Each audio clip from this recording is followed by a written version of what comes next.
नमस्कार। आप सुन रहे हैं श्वेतवर्णा प्रकाशन का साहित्यिक प्रस्तुतिक्रम, जहां शब्द केवल बोले नहीं जाते बल्कि अनुभव किए जाते हैं। यह वो संसार है जहां कविता अंतर्मन की नीरव पुकार बनकर गूंजती है, जहां प्रकृति की छाया में भावनाएं आकार लेती है और जहां संवेदना, सौंदर्य और आत्मा का संवाद काव्य बन जाता है। बिल्कुल। आज हम प्रवेश कर रहे हैं हिंदी साहित्य के उस मधुर, रहस्यमय और भाव संपन्न युग में, छायावाद। वो काव्यधारा जिसने शब्दों में स्वप्न भरे, भावों को पंख दिए और मानव हृदय की सूक्ष्मतम अनुभूतियों को स्वर प्रदान किया। आइए जयशंकर प्रसाद, निराला, महादेवी वर्मा और सुमित्रा नंदन पंत इत्यादि की काव्य चेतना के साथ कल्पना और अनुभूति के उस आलोकित पथ पर चलें जहां कविता आत्मा का स्पर्श बन जाती है। इस खूबसूरत शुरुआत के बाद मुझे लगता है कि आज की इस गहन साहित्यिक चर्चा का जो हमारा उद्देश्य है वो स्पष्ट करना जरूरी है। हम यहाँ केवल इतिहास की कुछ तारीखें या पन्ने पलटने नहीं बैठे। हाँ, बिल्कुल नहीं। हमारा उद्देश्य ये गहराई से समझना है कि 1918 से 1936 के बीच, मतलब उस छोटे से कालखंड में ऐसा क्या हुआ कि हिंदी कविता ने अपने सबसे सुंदर और यकीनन सबसे विद्रोही रूप को जन्म दिया। इस दौर ने ही तो खड़ी बोली को वो मिठास दी जिसके बारे में पहले लोग सोचते थे कि ये तो केवल ब्रज भाषा में ही हो सकता है। जी, और इसी समझने के लिए हमें थोड़ा पीछे जाना होगा, यानी छायावाद से ठीक पहले का समय जो द्विवेदी युग था, उसकी जमीन को देखना होगा। द्विवेदी युग की कविताएं बहुत ही नियमबद्ध थीं, है ना? उपदेशात्मक, और जिसे साहित्य की भाषा में इतिवृत्तात्मकता कहते हैं। हाँ, इतिवृत्तात्मकता, यानी जो जैसा है उसे बस वैसा ही सपाट बयानी के साथ कह देना, कोई लाग लपेट नहीं। सही कहा। उस समय का काव्य संसार ऐसा लगता था जैसे वो पूरी तरह से श्याम श्वेत या ब्लैक एंड व्हाइट हो गया हो, केवल कर्तव्य और उपदेश। और फिर छायावाद का आना वो ऐसा था जैसे किसी ने अचानक उस श्याम श्वेत दुनिया में भावनाओं और विद्रोह के रंग भर दिए हों। ये श्याम श्वेत से रंगीन दुनिया में प्रवेश का जो रूपक है, ये उस समय की परिस्थितियों पर बिल्कुल सटीक बैठता है। देखिए, कोई भी महान साहित्यिक आंदोलन अचानक हवा में से पैदा नहीं होता। उसकी एक पृष्ठभूमि होती है। बिल्कुल। 1920 के आसपास का वो जो समय था, प्रथम विश्व युद्ध समाप्त हो चुका था, जलियांवाला बाग जैसी त्रासदियां देश देख चुका था। पूरा देश एक बहुत गहरी वैचारिक उथल-पुथल से गुजर रहा था। तो बाहरी जगत की पीड़ा और रूढ़ियों से एक तरह की निराशा पैदा हो गई थी। जी हाँ, साहित्य की चेतना एक गहरी घुटन महसूस कर रही थी, और इसी घुटन ने कवियों को एक अंतर्मुखी साधना की ओर मोड़ दिया। मतलब समाज के उस बाहरी कोलाहल से दूर अपने भीतर के एकांत में झांकना। उन्होंने पहली बार अपने निजी सुख दुख को साहित्य के केंद्र में रखा। और ये जो छायावाद नाम है, इसकी कहानी तो बहुत ही दिलचस्प है। मतलब साहित्य के इतिहास के सबसे रोचक प्रसंगों में से एक। बिल्कुल। ये नाम सबसे पहले 1920 में मुकुटधर पांडे ने दिया था। उन्होंने जबलपुर से एक पत्रिका निकलती थी, श्री शारदा। उसमें हिंदी में छायावाद शीर्षक से निबंधों की एक पूरी श्रृंखला लिखी थी। और ऐतिहासिक तथ्य यही है कि उनकी रचना कुर्री के प्रति को ही छायावाद की पहली कविता माना जाता है। लेकिन यहाँ एक बहुत बड़ी विडंबना भी है। ये नाम कोई ऐसा नाम नहीं था जिसे कवियों ने खुद छाती ठोक कर चुना हो। हाँ, ये सच है। उस समय की बहसों को अगर हम पढ़ें तो पता चलता है कि आलोचकों ने ये नाम दरअसल मजाक उड़ाने के लिए गढ़ा था। सुशील कुमार जैसे जो रूढ़िवादी आलोचक थे, उन्हें लगता था कि इन नई कविताओं का तो कोई स्पष्ट अर्थ ही नहीं है। उनका तर्क था कि कवि जो कहना चाहता है वो सीधे सीधे कविता में मिलता ही नहीं है, उसकी बस एक छाया दिखाई पड़ती है। इसीलिए व्यंग में उन्होंने इसे छायावाद कहना शुरू कर दिया। और सुमित्रा नंदन पंत जी तो इस नाम के इतने खिलाफ थे, उन्होंने इसका कड़ा विरोध किया था। उन्हें लगता था कि ये द्विवेदी युग के आलोचकों द्वारा उनके स्वतंत्र विचारों का उपहास है। लेकिन समय का पहिया देखिए, जो नाम मजाक में दिया गया वही इतिहास में अमर हो गया। ऐसा ही होता है, विद्रोहों को शुरुआत में हमेशा उपहास ही सहना पड़ता है। भले ही ये नाम मजाक में मिला हो, लेकिन इस नाम के नीचे एक पूरी नई पीढ़ी को अपनी व्यक्तिगत आज़ादी व्यक्त करने का खुला आकाश मिल गया। और जब हम इस आकाश की बात करते हैं तो ये मुख्य रूप से 4 विशाल स्तंभों पर टिका है। जयशंकर प्रसाद, सूर्यकांत त्रिपाठी निराला, सुमित्रा नंदन पंत और महादेवी वर्मा। जी, इन चारों को समझे बिना छायावाद को समझना असंभव है। शुरुआत हम जयशंकर प्रसाद जी से करते हैं, जिन्हें इस युग का प्रवर्तक माना जाता है। प्रसाद जी केवल कवि नहीं थे, वे मूलतः एक दार्शनिक थे। उनका महाकाव्य कामायनी। बिल्कुल, कामायनी। ये केवल प्रलय और उसके बाद की कोई पौराणिक कथा नहीं है, ये मानव मन का अत्यंत जटिल मनोवैज्ञानिक विश्लेषण है। इसके पात्र मनु, श्रद्धा और इड़ा ये केवल इंसान नहीं, प्रतीक हैं। मनु मानव मन का प्रतीक है, श्रद्धा हृदय की और इड़ा बुद्धि और तर्क की। तो कामायनी का संदेश यही है कि जब मन केवल तर्क यानी इड़ा के पीछे भागता है तो विनाश होता है। एकदम सही। पूर्णता तभी आती है जब मन हृदय यानी श्रद्धा के साथ जुड़ता है। यह महाकाव्य स्वांता सुखाय से शुरू होकर लोक संग्रह यानी विश्व कल्याण तक की यात्रा करता है। और प्रसाद जी के इसी दर्शन ने साहित्य में स्त्री के स्थान को पूरी तरह बदल दिया। अगर हम रीतिकाल को याद करें तो वहां नायिका केवल एक शारीरिक सौंदर्य का प्रतीक थी, एक वस्तु। उसे बहुत ही स्थूल रूप में पेश किया जाता था। हाँ, कई बार तो अत्यंत नग्न रूप में। जी, लेकिन प्रसाद जी ने उस मानसिकता पर सीधा प्रहार किया। उन्होंने नारी को अत्यंत सम्मानजनक और आध्यात्मिक स्थान दिया। कामायनी की वो प्रसिद्ध पंक्ति इसी क्रांति का उद्घोष है, नारी तुम केवल श्रद्धा हो, विश्वास रजत नग पगत्तल में, पीयूष स्रोत सी बहा करो जीवन के सुंदर समतल में। अद्भुत पंक्तियां हैं। इन पंक्तियों से स्पष्ट हो गया कि नारी सौंदर्य केवल देह का आकर्षण नहीं है, वो एक प्रेरणा है, समाज के निर्माण की सबसे मजबूत कड़ी। ये एक बहुत बड़ा बदलाव था। प्रसाद जी ने जहां दर्शन और कोमलता से दिशा दी, वहीं हमारे दूसरे स्तंभ सूर्यकांत त्रिपाठी निराला जी की ओर जाएं तो वहां एकदम अलग ही ऊर्जा मिलती है, एक प्रखर ताप। निराला जी सचमुच निराले थे। बिल्कुल, उनका जीवन भीषण व्यक्तिगत और आर्थिक संघर्षों से भरा था, लेकिन वे टूटे नहीं, इस्पात बन गए। वे छायावाद के सबसे बड़े विद्रोही और महाप्राण थे। सामाजिक रूढ़ियों के साथ साथ उन्होंने साहित्यिक व्याकरण की बेड़ियां भी तोड़ दी। और वो साहित्यिक विद्रोह था मुक्त छंद यानी फ्री वर्स।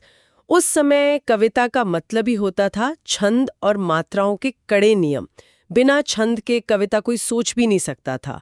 और निराला जी ने मुक्त छंद का आविष्कार करके एक धमाका कर दिया। उनका मानना था कि जैसे मनुष्य की मुक्ति कर्मों के बंधन से होती है, वैसे ही कविता की मुक्ति छंदों के बंधन से होनी चाहिए। लेकिन डगर आसान नहीं थी। संपादकों ने ये कहकर उनकी कविताएं लौटा दी कि ये कविता है ही नहीं।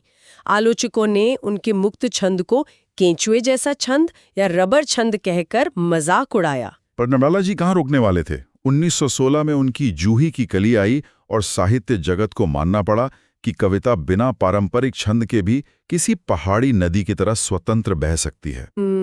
उनका विद्रोह केवल तकनीक तक सीमित नहीं था, है ना?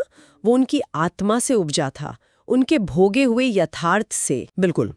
उनकी दो कृतियां इस संदर्भ में बहुत प्रमुख हैं। पहली है सरोज स्मृति। इसे हिंदी का सबसे महान और मार्मिक शोक गीत माना जाता है।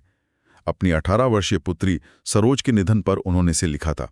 एक लाचार पिता का व्यक्तिगत दुख, दरिद्रता का दर्द इतनी नग्न सच्चाई के साथ झलकता है कि पाठक दहल जाता है। वो पंक्ति है ना, धन्य मैं पिता निरर्थक था, कुछ भी तेरे हित न कर सका। ये दिखाता है कि छायावाद में कवि का मैं कितना मुखर और ईमानदार हो गया था। जी। और दूसरी रचना है राम की शक्ति पूजा। यहां निराला जी ने राम को सर्वशक्तिमान ईश्वर नहीं, बल्कि एक साधारण, संघर्षरत और निराश मानव के रूप में प्रस्तुत किया। अन्याय की शक्ति को भारी पड़ते देख राम का जो मानसिक द्वंद्व है, धिक जीवन जो पाता ही आया है विरोध, ये वास्तव में राम का नहीं, निराला जी का अपना जीवन संघर्ष और पराधीन भारत की पीड़ा थी। ये विरोधाभास बहुत गहरा है। एक तरफ निराला जी का झंझावातों से भरा जीवन और दूसरी तरफ हमारे तीसरे स्तंभ सुमित्रानंदन पंत जी।